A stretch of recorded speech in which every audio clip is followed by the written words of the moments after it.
Selamat berjumpa kembali di dalam layanan audio Sahabat Seperjalanan. Hari ini adalah hari Jumat 22 April 2022. Tema renungan kita dengan judul Berlari Salah Arah. Berlari salah arah. Firman Tuhan terambil dalam Mazmur 71 ayat yang kelima. Sebab engkaulah harapanku ya Tuhan, kepercayaanku sejak masa muda ya Allah. Mari kita berdoa. Bapa yang di dalam surga, biarlah dalam kehidupan kami berjuang, kami berlari, kami mengejar apapun, kami tidak salah arah, kami benar arahnya, dan kami menjalaninya bersama dengan Tuhan. Dalam nama Tuhan Yesus kami berdoa. Amin. Shalom sahabat seperjalanan yang dikasihi Tuhan. Berlari salah arah. Berlari tentu ada tujuan yang ingin kita capai. Dan tentu tatkala kita berlari, siapa yang paling cepat maka itulah yang terbaik. Maka kita berjuang, kita berlari-lari setiap hari seperti Rasul Paulus. Namun Rasul Paulus berkata, aku berlari-lari kepada tujuan. Dan kita semua manusia juga berlari-lari kepada tujuan. Namun tujuannya bisa beda-beda dan macam-macam. Tapi tentu tujuan hidup daripada perjuangan kita berlari dalam kehidupan ini, kita ingin bahagia, kita ingin sukses, kita ingin kaya, kita ingin mendapatkan kemudahan, kita ingin mendapatkan kenyamanan. Dan semuanya itu memang Tuhan sediakan. Allah lah yang memberikan damai sejahtera, Allah lah yang memberikan keteduhan, Allah lah yang akan memberikan keselamatan, bahkan Allah juga yang akan memberikan berkat jasmani dan berkat rohani. Maka semua yang kita perjuangkan adalah sesuatu yang menjadi anugerah dan kebaikan Tuhan. Dan tujuan daripada hidup kita mengejar semuanya itu adalah mulia, itu adalah agung, dan itu adalah indah. Namun mengapa ada sebagian orang yang sudah berjuang, berlari, menggapai yang ingin diharapkan, namun pada akhirnya salah tujuannya, salah arahnya. Mengapa demikian? Maka rahasia yang sebenarnya adalah gerakan apa yang membuat engkau berlari. Sewaktu gerakan itu timbul daripada gerakan yang benar, maka arah dan tujuanmu itu menjadi benar.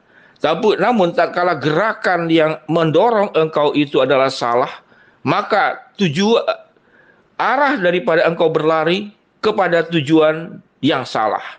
Dalam Mazmur 71 ayat yang kelima yang kita baca tadi, sebab engkaulah harapanku ya Tuhan, kepercayaanku sejak masa muda ya Allah.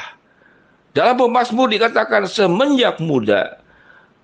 Apa yang menggerakkan hidupnya adalah dia menaruh harapannya, kepercayaannya adalah kepada Tuhan.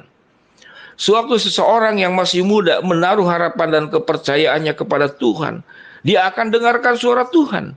Dia akan jalankan apa yang Tuhan perintahkan. Dan dia akan berjalan bersama dengan Tuhan. Sehingga gerakannya itu menjadi benar. Dorongan hatinya menjadi dorongan hati yang kudus. Motivasinya menjadi motivasi yang benar, tulus, dan murni. Sahabat seperjalanan yang dikasihi Tuhan, boleh tidak kita kaya? Boleh. Namun motivasinya apa? Motivasinya semata-mata hanya untuk kaya. Maka arah hidup menjadi salah. Sewaktu kita berumah tangga, apa yang menggerakkannya? Ya supaya aku berumah tangga, ya punya istri, punya anak, atau punya suami. Tatkala gerakan hanya semata-mata di sana, maka gerakan menjadi salah. Namun tatkala engkau mencari uang untuk kemuliaan Tuhan, engkau berumah tangga untuk kemuliaan Tuhan, menempuh pendidikan semakin tinggi lagi untuk kemuliaan Tuhan, engkau melakukan segala aktivitas dalam profesi dan bidang kehidupanmu untuk kemuliaan Tuhan, engkau menjadi dokter untuk kemuliaan Tuhan, engkau menjadi advokat di bidang hukum untuk kemuliaan Tuhan. Engkau menjadi pendidik, guru, dosen untuk kemuliaan Tuhan. Apapun yang kau kerjakan untuk kemuliaan Tuhan, itu yang disebut dengan gerakan. Tatkala gerakannya benar, maka arahnya benar. Arahnya apa? Adalah kemuliaan Allah. Tujuan akhirnya adalah kemuliaan Tuhan. Tuhan yang dimuliakan, Tuhan yang diagungkan, Tuhan yang diharumkan. Namun tatkala gerakan hidup kita itu keliru, supaya aku punya posisi, supaya aku dipandang, supaya aku tidak direndahkan, supaya aku punya jabatan-jabatan tertentu dalam hidup ini, maka gerakannya adalah untuk dirimu sendiri. Tatkala seseorang melakukan sesuatu untuk dirimu sendiri, maka dia akan genggam kuat-kuat semua yang diraihnya. Dan karena hanya untuk dirimu sendiri, sementara diri kita adalah manusia yang masih ada di dalam kuasa dosa. Sekalipun kita sudah dimenangkan, kita sudah diselamatkan oleh Kristus, namun kita masih ada dalam pengaruh kuasa dosa. Dan tatkala kita tidak berhubungan dengan Tuhan, tidak terkoneksi dengan Tuhan, maka bukan firman Tuhan yang menguasai kita. Yang menguasai kita adalah dosa-dosa kita. Sehingga apapun yang kita kejar semata-mata hanya untuk dosa. Tatkala seseorang sudah kaya, dia berjuang bagaimana bisa semakin memperkaya diri. Dan dia tidak punya ruang dan waktu bagaimana menolong orang yang dalam kemiskinan. Tatkala seorang mencapai jabatan tertentu, mencapai tingkatan tertentu, maka dia akan berjuang bagaimana semakin tinggi lagi. Namun seseorang yang gerakannya berasal dari Tuhan, tatkala sudah diberkati oleh Tuhan pada tahapan tingkatan tertentu, maka dia akan berdoa, ya Tuhan, tahapan tingkatan yang sudah aku raih saat ini, aku ingin kembalikan untuk kemuliaan Tuhan. Maka jabatan, posisi, kuasa yang dimiliki, yang ada di tangannya, dia akan berikan semuanya untuk kemuliaan Tuhan. Lalu jabatan dan kuasa itu adalah melakukan kebenaran firman Tuhan untuk menolong yang lemah, mengingatkan mereka yang tersesat, membawa kembali kepada jalan yang benar. Apa yang dilakukannya adalah seperti yang dilakukan oleh Yesus dalam Matius 25. Kemampuannya adalah memberi makan yang lapar, memberi pakaian mereka yang telanjang, melawat mereka yang ada dalam penjara, memperhatikan anak-anak, memperhatikan yatim, memperhatikan para janda, mengangkat mereka yang sedang tertekan, yang sedang diperdaya oleh kekuatan lain, diangkat martabatnya. Maka peran-peran yang dilakukannya adalah peran-peran yang dilakukan juga oleh Tuhan. Tatkala kita tersesat, Tuhan menemui kita.